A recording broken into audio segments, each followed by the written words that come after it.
Hello friends, welcome to Meghashree's kitchen. ಇವತ್ತಿನ special ಚಿಕ್ಕಡಿಕಾಯಿಯಿಂದ simple ಆಗಿ ಪುಲಾವ್ ಯಾವ ರೀತಿ ಮಾಡೋದು ಅಂತಂದ್ಬಿಟ್ಟು ತೋರಿಸ್ಕೊಡ್ತಾ ಇದ್ದೀನಿ. ಸೊ ಯಾವಾಗಲೂ ಮಾಡೋ ರೀತಿ ರೈಸ್ ಬಾತ್ ಅಲ್ಲದೆ ಈ ರೀತಿಯಾಗಿ ಚಿಕ್ಕಡಿಕಾಯಿಯಲ್ಲಿ ಒಂದು ಸಲ ಪಲಾವ್ನ ಟ್ರೈ ಮಾಡಿ ನೋಡಿ. ತುಂಬಾ ಟೇಸ್ಟಿಯಾಗಿರುತ್ತೆ. ಮಾಡೋದು ಅಷ್ಟೇ ತುಂಬ ಸುಲಭ. ಮಾರ್ನಿಂಗ್ ಬ್ರೇಕ್ಫಾಸ್ಟ್ಗಾಗಿರ್ಬೋದು, ಮಧ್ಯಾಹ್ನ ಲಂಚ್ಗಾಗಿರ್ಬೋದು, ನೈಟ್ ಡಿನ್ನರ್ಗೂ ಅಷ್ಟೇ ತಿನ್ನೋದಕ್ಕೆ ತುಂಬ ಅಂದರೆ ತುಂಬಾ ಟೇಸ್ಟಿಯಾಗಿರುತ್ತೆ. ಸೊ ಬನ್ನಿ ಇವಾಗ ಯಾವ ರೀತಿ ಮಾಡೋದು ಅಂತಂದ್ಬಿಟ್ಟು ನೋಡೋಣ.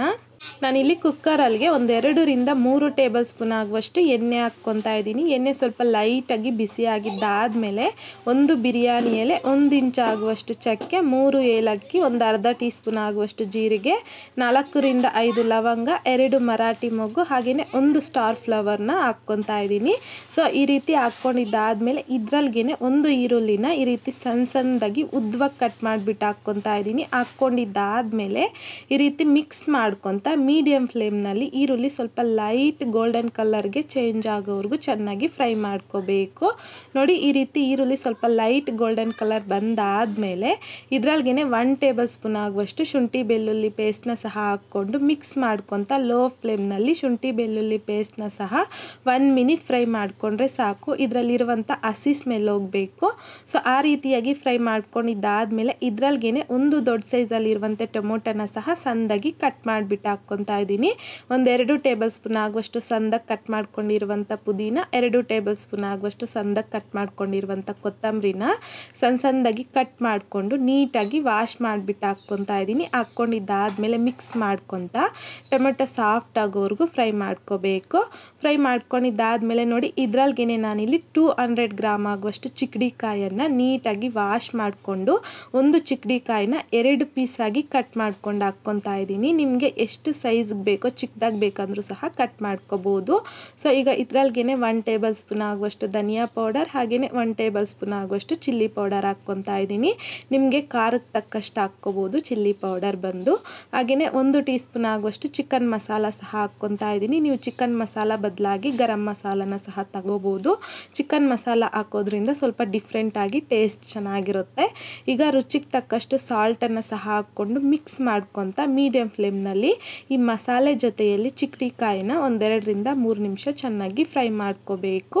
ಸೊ ಆ ರೀತಿಯಾಗಿ ಫ್ರೈ ಮಾಡ್ಕೊಳ್ಳೋದ್ರಿಂದ ಚಿಕ್ಕಡಿಕಾಯಿ ತಿನ್ನೋದಕ್ಕೆ ತುಂಬ ಟೇಸ್ಟಿಯಾಗಿರುತ್ತೆ.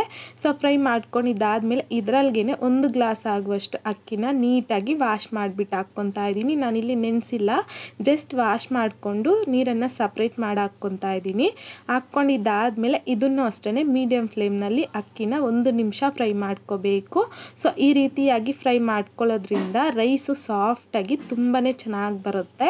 ಸೊ ಅಕ್ಕಿನ ಸಹ ಈ ರೀತಿ ಮಸಾಲೆ ಚಿಕ್ಕಡಿಕಾಯಿ ಜೊತೆಯಲ್ಲಿ ಫ್ರೈ ಮಾಡ್ಕೊಂಡಿದ್ದಾದಮೇಲೆ ಯಾವ ಗ್ಲಾಸಲ್ಲಿ ಅಕ್ಕಿ ತಗೊಂಡಿರ್ತೀರೋ ಸೊ ಅದೇ ಗ್ಲಾಸಲ್ಲಿ 1 ಗ್ಲಾಸ್ ಅಕ್ಕಿಗೆ ಬಂದು ನಾನಿಲ್ಲಿ 2 ಗ್ಲಾಸ್ ಆಗುವಷ್ಟು ನೀರನ್ನು ಹಾಕ್ಕೊತಾ ಇದ್ದೀನಿ. ಹಾಕ್ಕೊಂಡಿದ್ದಾದಮೇಲೆ ಒಂದ್ಸಲ ಚೆನ್ನಾಗಿ ಮಿಕ್ಸ್ ಮಾಡ್ಕೋಬೇಕು. ಸೊ ಮಿಕ್ಸ್ ಮಾಡ್ಕೊಂಡಿದ್ದಾದಮೇಲೆ ಈ ಟೈಮಲ್ಲಿ ನಿಮ್ಗೆ ಏನಾದರೂ ಸಾಲ್ಟು ಖಾರ ಕಡಿಮೆ ಇದ್ದರೆ ಅಡ್ಜಸ್ಟ್ ಮಾಡ್ಕೋಬೋದು. ಸೊ ಅಡ್ಜಸ್ಟ್ ಮಾಡಿಕೊಂಡು ಕುಕ್ಕರ್ ಲಿಡ್ನ ಕ್ಲೋಸ್ ಮಾಡ್ಕೊಬಿಡಿ. ಕ್ಲೋಸ್ ಮಾಡ್ಕೊಂಡಾದಮೇಲೆ ಐ ಫ್ಲೇಮ್ನಲ್ಲಿ 2 ವಿಷಲ್ ಬರೋವರೆಗೂ ಬಿಡಬೇಕು. ಸೊ ಈ ರೀತಿ 2 ವಿಷಲ್ ಬಂದಾದಮೇಲೆ ವಿಷಲ್ ಪೂರ್ತಿಯಾಗಿ ತಣ್ಣಗಾಗಬಿಟ್ಟು ಆಮೇಲೆ ನಾನಿಲ್ಲಿ ಕುಕ್ಕರ್ ಲಿಡ್ನ ಓಪನ್ ಮಾಡ್ಕೊಂಡು ತೋರಿಸ್ತಾ ಇದ್ದೀನಿ. ನೋಡಿ, ರೈಸ್ ಅನ್ನೋದು ಎಷ್ಟೊಂದು ಪರ್ಫೆಕ್ಟಾಗಿ ರೆಡಿಯಾಗಿದೆಯೋ ಅಂತಂದ್ಬಿಟ್ಟು. ಸೊ ಈ ರೀತಿ ರೈಸ್ನ ರೆಡಿ ಮಾಡ್ಕೊಂಡಿದ್ದಾದಮೇಲೆ ಇದರಲ್ಲಿಗೆ ನಾನಿಲ್ಲಿ 1 ಟೇಬಲ್ ಸ್ಪೂನ್ ಆಗುವಷ್ಟು ತುಪ್ಪ ಜೊತೆಯಲ್ಲಿ 1-2 ಟೇಬಲ್ ಸ್ಪೂನ್ ಆಗುವಷ್ಟು ಗೋಡಂಬಿನ ಹಾಕ್ಕೊಂಡು ಲೋ ಫ್ಲೇಮ್ನಲ್ಲಿ ಈ ರೀತಿ ಚೆನ್ನಾಗಿ ಫ್ರೈ ಮಾಡಿಬಿಟ್ಟು ಸೊ ಕೊನೆಯಲ್ಲಿ ನಾನು ಈ ರೀತಿ ತುಪ್ಪ ಹಾಗೆಯೇ ಗೋಡಂಬಿನ ಫ್ರೈ ಮಾಡ್ಕೊಂಡಿರೋಂಥದ್ದು ಹಾಕ್ಕೊತಾ ಇದ್ದೀನಿ.